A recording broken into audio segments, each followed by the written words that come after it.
भाजपचे आधीचे प्रदेशाध्यक्ष चंद्रशेखर बावनकुळे आता मंत्री झाले. त्यांना थेट महसूल मंत्री पद देण्यात आले.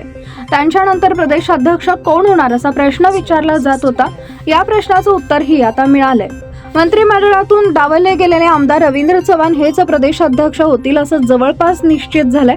त्यांच्या नावाची फक्त अधिकृत घोषणा होणं बाकी राहिलंय. त्यांच्या नावाची घोषणा लगेच होईल की स्थानिक स्वराज्य संस्थांच्या निवडणुकीनंतर, याबाबत मात्र अजून निर्णय झालेला नाही. शिंदे यांच्या नेतृत्वातील मंत्रिमंडळात चव्हाण हे सार्वजनिक बांधकाम मंत्री होते. डोंबिवली मतदारसंघातून ते सलग 4थ्यांदा विजयी झाले. चव्हाण अनुभवी आहेत. भाजप अंतर्गत वाद मिटवण्यातही ते मध्यस्थाची भूमिका बजावत असतात. यंदाही त्यांना मंत्रिमंडळात संधी मिळेल अशी चर्चा होती, परंतु तसं काही घडलं नाही.